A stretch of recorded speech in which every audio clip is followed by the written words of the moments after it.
Hi hello ನಮಸ್ತೆ ಸ್ನೇಹಿತರೆ, ಕನ್ನಡ ಮನೆ ಮತ್ತು ಯೂಟ್ಯೂಬ್ ಚಾನಲ್ಗೆ ಸ್ವಾಗತ. ಇನ್ನು ಯಾರೆಲ್ಲ ನಮ್ಮ ಚಾನಲ್ನ ಸಬ್ಸ್ಕ್ರೈಬ್ ಮಾಡಿಲ್ಲ, ಪ್ಲೀಸ್ ಒಂದು ಸಬ್ಸ್ಕ್ರೈಬ್ ಮಾಡಿ.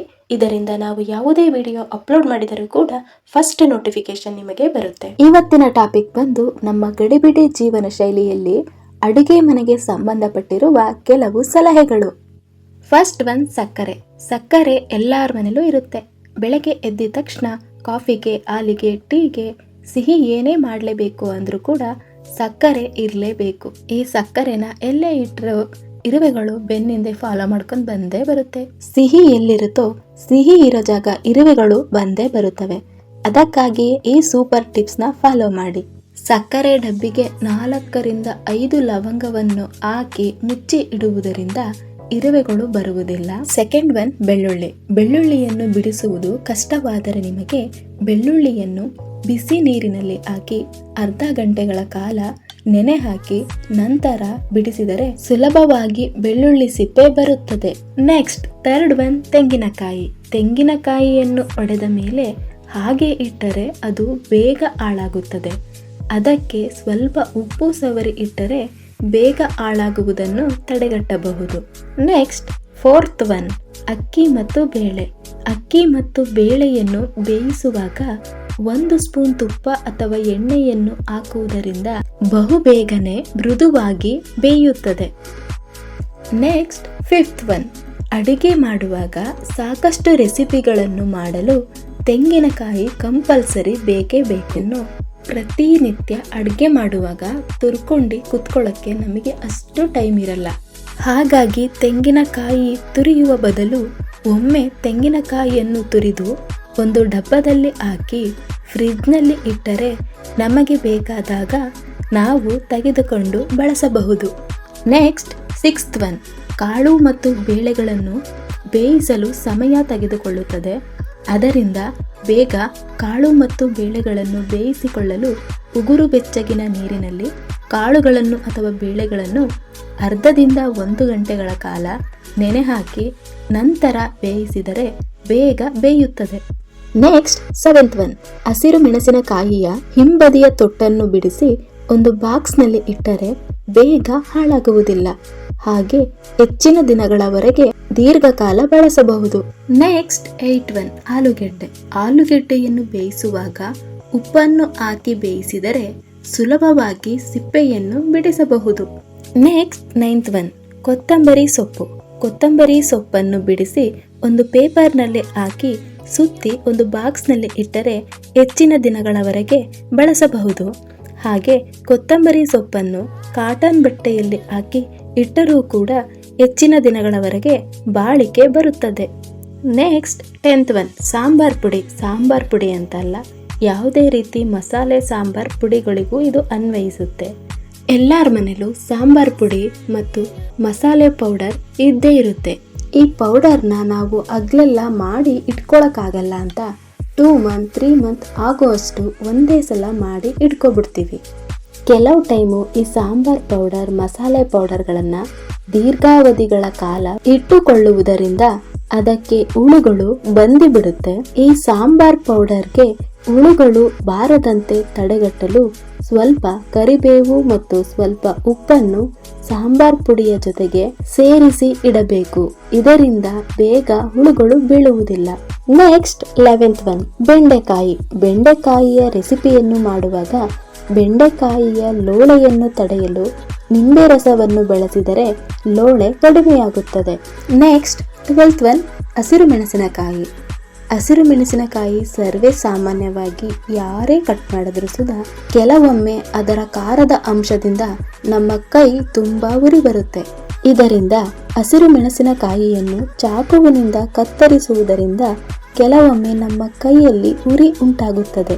ಇದನ್ನು ತಪ್ಪಿಸಲು ಚಾಕುವಿನ ಬದಲು ಕತ್ತರಿಯಿಂದ ಕತ್ತರಿಸಬಹುದು. ಹಸಿರು ಮೆಣಸಿನಕಾಯಿಯನ್ನು ಕತ್ತರಿಯಿಂದ ಕತ್ತರಿಸುವುದರಿಂದ ನಮ್ಮ ಕೈ ಉರಿ ಬರುವುದಿಲ್ಲ. ಹಾಗೇನಾದರೂ ಹಸಿರು ಮೆಣಸಿನಕಾಯಿಯನ್ನು ಕತ್ತರಿಸಿರುವಾಗ ನಿಮಗೆ ನಿಮ್ಮ ಕೈ ಉರಿ ಬಂದರೆ ಕೊಬ್ಬರಿ ಎಣ್ಣೆಯನ್ನು ಹಚ್ಚಿಕೊಂಡರೆ ನಿಮ್ಮ ಕೈ ಉರಿ ಕಡಿಮೆಯಾಗುತ್ತದೆ. ಅಥವಾ ಸ್ವಲ್ಪ ಆಲೋವೆರಾ ಜೆಲ್ಲನ್ನು ಹಚ್ಚಿಕೊಂಡರೆ ಕೈ ಉರಿ ಬಹುಬೇಗನೆ ಕಡಿಮೆಯಾಗುತ್ತದೆ. ನೆಕ್ಸ್ಟ್, ಅಡುಗೆ ಮಾಡುವಾಗ ನಿಮ್ಮ ಮನೆಯಲ್ಲಿ ಪಾತ್ರೆ ಏನಾದರೂ ಕರೆ ಕಟ್ಟಿದ್ದರೆ ಕರೆಯನ್ನು ತೊಲಗಿಸಲು ಬೇಕಿಂಗ್ ಸೋಡಾವನ್ನು ಹಾಕಿ ಸ್ವಲ್ಪ ಉಜ್ಜಿದ ನಂತರ 4 ರಿಂದ 5 ಗಂಟೆಗಳ ಕಾಲ ಹಾಗೆ ಇಟ್ಟು ನಂತರ ತೊಳೆಯುವುದರಿಂದ ಎಷ್ಟೇ ಕರೆ ಕಟ್ಟಿದ್ದರೂ ನಿಮ್ಮ ಪಾತ್ರೆಗಳಲ್ಲಿ ಅದು ನಾಶವಾಗುತ್ತದೆ. ಅಥವಾ ಕರೆ ಕಟ್ಟಿರುವ ಪಾತ್ರೆಗೆ ಉಪ್ಪನ್ನು ಹಾಕಿ ಉಜ್ಜಿ ನಂತರ ಕುದಿಯುವ ನೀರಿಗೆ ಸ್ವಲ್ಪ ಉಪ್ಪನ್ನು ಹಾಕಿ ಆ ನೀರನ್ನು ಕರೆ ಕಟ್ಟಿದ ಪಾತ್ರೆಗೆ ಹಾಕಿ ಸ್ವಲ್ಪ ಹೊತ್ತು ಹಾಗೆಯೇ ಬಿಟ್ಟು ನಂತರ ಉಜ್ಜಿ ತೊಳೆದರೆ ಕರೆಯೆಲ್ಲವೂ ಮಾಯವಾಗುತ್ತದೆ. ನೆಕ್ಸ್ಟ್, ತರಕಾರಿ ಮತ್ತು ಹಣ್ಣುಗಳು. ನೀವು ಮನೆಗೆ ತರಕಾರಿಗಳನ್ನು ಹಣ್ಣುಗಳನ್ನು ತಂದು ಒಂದು ಪ್ಲಾಸ್ಟಿಕ್ ಕವರ್ನಲ್ಲಿ ಫ್ರಿಡ್ಜ್ನಲ್ಲಿ ಇಡುವ ಬದಲು ಒಂದು ಕಾಟನ್ ಬ್ಯಾಗುಗಳಲ್ಲಿ ತರಕಾರಿ ಹಣ್ಣುಗಳನ್ನು ಇಟ್ಟರೆ ಹೆಚ್ಚಿನ ದಿನಗಳ ಕಾಲ ತಾಜಾತನದಿಂದ ಕೂಡಿರುತ್ತದೆ ಹಾಗೂ ಈ ತರಕಾರಿ ಮತ್ತು ಹಣ್ಣುಗಳು ಬಹು ಬೇಗನೆ ಕೊಳೆತು ಹೋಗುವುದಿಲ್ಲ. ನೆಕ್ಸ್ಟ್, ಎಲ್ಲರ ಮನೆಯಲ್ಲೂ ಡೀಪ್ ಫ್ರೈ ಮಾಡಿರೋ ಆಯಿಲ್ ಇದ್ದೇ ಇರುತ್ತೆ. ಪೂರಿ, ಕಬಾಬು, ಫಿಶ್ ಫ್ರೈ ಇನ್ನಿತರ ಯಾವುದೇ ಪದಾರ್ಥಗಳನ್ನು ಎಣ್ಣೆಯಲ್ಲಿ ಕರಿದಾಗ ಆ ಎಣ್ಣೆಯನ್ನು ಮತ್ತೆ ಯೂಸ್ ಮಾಡಲು ಹೋದಾಗ ಎಣ್ಣೆ ತುಂಬಾ ಸ್ಮೆಲ್ ಬರುತ್ತೆ. ಆ ಸ್ಮೆಲ್ ಬರದೇ ಇರಲು ಆ ಎಣ್ಣೆಗೆ ಸ್ವಲ್ಪ ಹುಣಸೆ ಹಣ್ಣನ್ನು ಹಾಕಿ ಚೆನ್ನಾಗಿ 10 ರಿಂದ 15 ನಿಮಿಷದವರೆಗೆ ಸಣ್ಣ ಉರಿಯಲ್ಲಿ ಕುದಿಸಿ. ಇದರಿಂದ ಸ್ಮೆಲ್ ಎಲ್ಲ ಹೊರಟೋಗುತ್ತೆ. ನೆಕ್ಸ್ಟ್, ಕೆಲವೊಮ್ಮೆ ಸಾಂಬಾರ್ ಮಾಡುವಾಗ ಮಿಸ್ ಆಗಿ ಸಾಂಬಾರ್ ತುಂಬಾ ಖಾರ ಆಗ್ಬಿಡುತ್ತೆ. ಸಾಂಬಾರ್ ಖಾರ ಇರುವ ಟೈಮಲ್ಲಿ 3 ರಿಂದ 4 ಟೊಮೆಟೊ ಹಣ್ಣನ್ನ ರುಬ್ಬಿ ಮಿಕ್ಸ್ ಮಾಡಿದ್ರೆ ಖಾರ ಕಮ್ಮಿ ಆಗುತ್ತೆ. ಹಾಗೆ ಕಾಯಿಯ ತುರಿಯನ್ನು ರುಬ್ಬಿ ಹಾಕಿದರೂ ಕೂಡ ಖಾರ ಕಮ್ಮಿ ಆಗುತ್ತೆ. ಇವನ್ನೆಲ್ಲ ಮಾಡಲು ಟೈಮ್ ಇಲ್ಲದಿದ್ದರೆ ಅರ್ಧ ಬೌಲ್ ನಿಂಬೆಹಣ್ಣಿನ ರಸವನ್ನು ಹಾಕಿದರೆ ಖಾರ ಕಮ್ಮಿ ಆಗುತ್ತೆ. ನೆಕ್ಸ್ಟ್, ನಿಮ್ಮ ಅಡುಗೆ ಮನೆಯಲ್ಲಿ ಮರದ ಉಪಕರಣಗಳನ್ನು ನೀವು ಬಳಸುತ್ತಿದ್ದರೆ ಮರದ ಉಪಕರಣಗಳಿಗೆ ವಾರಕ್ಕೆ ಒಮ್ಮೆ ಅರ್ಧ ಗಂಟೆ ಆಯಿಲನ್ನು ಹಚ್ಚಿ ಒಣಗಿಸಿದರೆ ತುಂಬಾ ದಿನಗಳವರೆಗೆ ಬಾಳಕ್ಕೆ ಬರುತ್ತವೆ.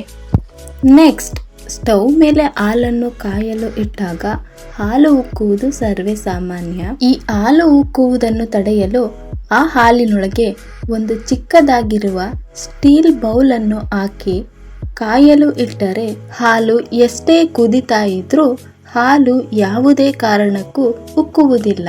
ನೆಕ್ಸ್ಟ್, ಸಾಂಬಾರ್ಗೆ ಉಪ್ಪು ಜಾಸ್ತಿ ಆಗಿದ್ದರೆ ಆಲೂಗೆಡ್ಡೆಯನ್ನು ಕತ್ತರಿಸಿ ಸಾಂಬಾರ್ಗೆ ಹಾಕಿದರೆ ಉಪ್ಪು ಕಡಿಮೆಯಾಗುತ್ತದೆ. ನೆಕ್ಸ್ಟ್, ಎಲ್ಲರ ಮನೇಲೂ ಫ್ರಿಡ್ಜ್ ಇದ್ದೇ ಇರುತ್ತೆ. ಈ ಫ್ರಿಡ್ಜ್ ನಲ್ಲಿ ನಾವು ಇಡೋ ಪದಾರ್ಥಗಳಿಂದ ಫ್ರಿಡ್ಜ್ ಕೆಟ್ಟದಾಗಿ ಸ್ಮೆಲ್ ಬರ್ತಾ ಇರುತ್ತೆ. ಫ್ರಿಡ್ಜ್ ಅಲ್ಲಿರುವ ಕೆಟ್ಟ ಸ್ಮೆಲ್ ಹೋಗಲು ಒಂದು ಬೌಲ್ಗೆ 2 ರಿಂದ 3 ಸ್ಪೂನ್ ಅಡಿಗೆ ಸೋಡಾವನ್ನು ಹಾಕಿ ಫ್ರಿಡ್ಜ್ ನಲ್ಲಿ ಇಟ್ಟರೆ ಫ್ರಿಡ್ಜ್ ಅಲ್ಲಿರುವ ಕೆಟ್ಟ ಸ್ಮೆಲ್ ಮಾಯವಾಗುತ್ತದೆ. ನೆಕ್ಸ್ಟ್, ಅಡುಗೆ ಮನೆಯನ್ನು ಕ್ಲೀನ್ ಮಾಡುವಾಗ ಅಡುಗೆ ಮನೆಯನ್ನು ಬೇಗ ಕ್ಲೀನ್ ಆಗಲು ಅಡುಗೆ ಮನೆಯನ್ನು ವಾಶ್ ಮಾಡುವ ನೀರಿಗೆ 1-2 spoon detergent powder, 1 tea spoon ಅಡಿಗೆ ಸೋಡಾ ಮತ್ತು ಸ್ವಲ್ಪ ವಿನೆಗರ್ ಅನ್ನು ಹಾಕಿ ಅಡುಗೆ ಮನೆಯನ್ನು ವಾಶ್ ಮಾಡುವುದರಿಂದ ಅಡುಗೆ ಮನೆ ಬಹುಬೇಗನೆ ಕ್ಲೀನ್ ಆಗುತ್ತದೆ. ನೆಕ್ಸ್ಟ್, ಹಾಟ್ ಬಾಕ್ಸ್ಗಳಲ್ಲಿ ಯಾವುದೇ ರೀತಿಯ ಅಡುಗೆ ಪದಾರ್ಥಗಳನ್ನು ತಿಂಡಿ ತಿನಿಸುಗಳನ್ನು ಇಟ್ಟ ಬಳಿಕ ಅದನ್ನು ಬಟ್ಟೆಯಿಂದ ಮುಚ್ಚಿದರೆ ತೇವಾಂಶ ಉಂಟಾಗುವುದಿಲ್ಲ. ನೆಕ್ಸ್ಟ್, ಟೊಮೆಟೊ ಹಣ್ಣುಗಳು ಬಹಳ ದಿನಗಳವರೆಗೆ ಕೆಡದಂತೆ ಇಡಬೇಕಾದರೆ ಟೊಮೆಟೊ ಹಣ್ಣಿನ ಮೇಲ್ಭಾಗಕ್ಕೆ ಪ್ಲಾಸ್ಟರ್ ಹಾಕಿ ಇಡುವುದರಿಂದ ಟೊಮೆಟೊ ಹಣ್ಣು ಬೇಗ ಹಾಳಾಗುವುದಿಲ್ಲ. ನೆಕ್ಸ್ಟ್, ಉಪ್ಪಿನ ಡಬ್ಬಿಯಲ್ಲಿ 2 ಒಣ ಮೆಣಸಿನಕಾಯಿಯನ್ನು ಹಾಕಿ ಇಟ್ಟರೆ ಉಪ್ಪು ನೀರು ಬಿಟ್ಟುಕೊಳ್ಳುವುದಿಲ್ಲ. ನೆಕ್ಸ್ಟ್, ಬೆಳ್ಳುಳ್ಳಿಯನ್ನು ಹೆಚ್ಚಿದ ನಂತರ ನಿಮ್ಮ ಕೈಯಲ್ಲಿ ಅದೇ ವಾಸನೆ ಬರುತ್ತಿದ್ದರೆ ಒಂದು ಪ್ಲೇಟ್ಗೆ ಕೈಯನ್ನು ರಬ್ ಮಾಡಿದರೆ ಬೆಳ್ಳುಳ್ಳಿಯ ಹಸಿ ವಾಸನೆ ನಿಮ್ಮ ಕೈಯಿಂದ ದೂರವಾಗುತ್ತದೆ. ನೆಕ್ಸ್ಟ್, ನೀರನ್ನು ಕುದಿಸುವಾಗ ಪಾತ್ರೆಯನ್ನು ಮುಚ್ಚಿರಿ. ಇದರಿಂದ ಬಹುಬೇಗನೆ ನೀರು ಬಿಸಿಯಾಗುತ್ತದೆ. ನೆಕ್ಸ್ಟ್, ಪಾಯಸ ಮಾಡುವಾಗ ಹಾಲು ಗಟ್ಟಿಯಾಗಲು ಬಹಳ ಸಮಯ ತೆಗೆದುಕೊಳ್ಳುತ್ತದೆ. ಇಂತಹ ಸಂದರ್ಭದಲ್ಲಿ ಹಾಲಿನ ಬದಲು ಹಾಲಿನ ಪುಡಿಯನ್ನು ಹಾಕಬಹುದು. ನೆಕ್ಸ್ಟ್, ಜೇನುತುಪ್ಪವನ್ನು ಫ್ರಿಡ್ಜ್ನಲ್ಲಿಟ್ಟರೆ ಬಹುಬೇಗನೆ ಗಟ್ಟಿಯಾಗುತ್ತದೆ. ಇದರ ಬದಲಾಗಿ ತಂಪಾದ ವಾತಾವರಣದಲ್ಲಿ ಇಟ್ಟರೆ ಗಟ್ಟಿಯಾಗುವುದಿಲ್ಲ. ನೆಕ್ಸ್ಟ್, ಆಲೂಗೆಡ್ಡೆ ಸಿಪ್ಪೆಯನ್ನು ಬೇಗ ತೆಗೆಯಲು ಕುದಿಸುವಾಗ ಅದಕ್ಕೆ ಸ್ವಲ್ಪ ಉಪ್ಪನ್ನು ಸೇರಿಸಿದರೆ ಆಲೂಗೆಡ್ಡೆಯ ಸಿಪ್ಪೆಯನ್ನು ಬಹಳ ಸುಲಭವಾಗಿ ತೆಗೆಯಬಹುದು.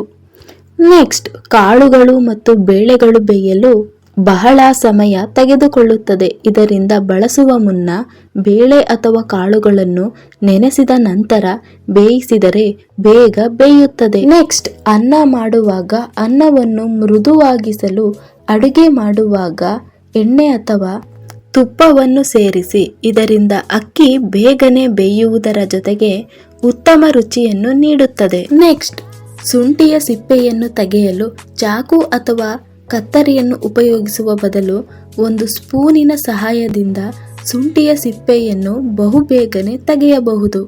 ನೆಕ್ಸ್ಟ್, ತೆಂಗಿನಕಾಯಿ ತುರಿಗೆ ಸ್ವಲ್ಪ ಕರಿಬೇವಿನ ಸೊಪ್ಪನ್ನು ಹಾಕಿ ಇಡುವುದರಿಂದ ತೆಂಗಿನಕಾಯಿ ತುರಿ ಬೇಗ ಹಾಳಾಗುವುದಿಲ್ಲ. ನೆಕ್ಸ್ಟ್, ಅಡುಗೆ ಮನೆಗೆ ಇರುವೆಗಳು, ಜಿರಳೆಗಳು, ಬಲ್ಲಿಗಳು ಬರುತ್ತಿದ್ದರೆ 4 ರಿಂದ 5 ಕರ್ಪೂರವನ್ನು ಪುಡಿ ಮಾಡಿ ನೀಲಗಿರಿ ಎಣ್ಣೆಯ ಜೊತೆಗೆ ಮಿಕ್ಸ್ ಮಾಡಿ ಅದಕ್ಕೆ ಸ್ವಲ್ಪ ಬೇವಿನ ಸೊಪ್ಪಿನ ಪುಡಿಯನ್ನು ಮಿಕ್ಸ್ ಮಾಡಿ ಉಂಡೆ ಕಟ್ಟಿ ಅಡುಗೆ ಮನೆಯ ಮೂಲೆಗಳಲ್ಲಿ ಮಡಗುವುದರಿಂದ ಯಾವುದೇ ರೀತಿಯ ಜಿರಳೆಗಳು, ಇರುವೆಗಳು ಹಾಗೂ ಬಲ್ಲಿಗಳು ಬರುವುದಿಲ್ಲ. ನೆಕ್ಸ್ಟ್, ವಾಟರ್ ಬಾಟಲ್ಗಳನ್ನು ಕ್ಲೀನ್ ಮಾಡುವಾಗ ವಾಟರ್ ಬಾಟಲ್ಗಳಿಗೆ ನಿಂಬೆ ರಸ, ಉಪ್ಪು ಹಾಗೂ ಅಡಿಗೆ ಸೋಡವನ್ನು ಹಾಕಿ ಕ್ಲೀನ್ ಮಾಡುವುದರಿಂದ ಬಹುಬೇಗನೆ ವಾಟರ್ ಬಾಟಲ್ಗಳು ಕ್ಲೀನ್ ಆಗುತ್ತವೆ. ನೆಕ್ಸ್ಟ್, ನಿಮ್ಮ ಮನೆಗಳಲ್ಲಿ ಬಾಗಿಲುಗಳು, ಕಿಟಕಿಗಳು ತೆಗೆಯುವಾಗ ಮುಚ್ಚುವಾಗ ಸೌಂಡ್ ಬರುತ್ತಿದ್ದರೆ ಕಿಟಕಿಗಳು, ಬಾಗಿಲುಗಳಿಗೆ ಸ್ವಲ್ಪ ಎಣ್ಣೆಯನ್ನು ಹಾಕಿದರೆ ಸೌಂಡ್ ಕಂಪ್ಲೀಟ್ ಆಗಿ ಕಡಿಮೆಯಾಗುತ್ತದೆ. ನೆಕ್ಸ್ಟ್, ನಿಂಬೆ ಹಣ್ಣನ್ನು ಉಪ್ಪಿನ ಡಬ್ಬಿಯಲ್ಲಿ ಇಡುವುದರಿಂದ ಅದು ಬೇಗನೆ ಹಾಳಾಗುವುದಿಲ್ಲ ಹಾಗೂ ದೀರ್ಘಾವಧಿಯ ಕಾಲ ಬಾಳಿಕೆ ಬರುತ್ತದೆ. ನೆಕ್ಸ್ಟ್, ಅಡಿಗೆ ಎಣ್ಣೆಯನ್ನು ಅಂಗೈಗೆ ಹಚ್ಚಿ ಮೀನುಗಳನ್ನು ಕ್ಲೀನ್ ಮಾಡುವುದರಿಂದ ಕೈಗೆ ಮೀನಿನ ಜಿಡ್ಡು ಮತ್ತು ಮೀನಿನ ವಾಸನೆ ಅಂಟುವುದಿಲ್ಲ. ನೆಕ್ಸ್ಟ್, ರಾತ್ರಿ ಮಲಗುವ ಮುನ್ನ ಮರುದಿನ ಊಟಕ್ಕೆ ಬೇಕಾದ ಅಕ್ಕಿ, ಬೇಳೆ, ತರಕಾರಿಗಳನ್ನು ಹೊರಗೆ ಇಡಬೇಕು. ಇದರಿಂದ ಬೇಗ ಅಡುಗೆಯನ್ನು ಮಾಡಿ ಮುಗಿಸಬಹುದು. ಇಂದಿನ ಅವಸರದ ಜೀವನದಲ್ಲಿ ಎಲ್ಲವೂ ಗಡಿಬಿಡಿಯೇ. ಅದರಲ್ಲೂ ಕೆಲಸಕ್ಕೆ ಹೋಗುವ ಹೆಣ್ಣು ಮಕ್ಕಳ ಅಡುಗೆ ಮನೆಯ ಗಡಿಬಿಡಿಗೆ ಕೊನೆಯೇ ಇಲ್ಲ. ಹೆಣ್ಣು ಎಷ್ಟೇ ಕಲಿತರೂ ಕೈಯಲ್ಲಿ ಸೌಟು ಹಿಡಿಯುವುದು ತಪ್ಪಲ್ಲ.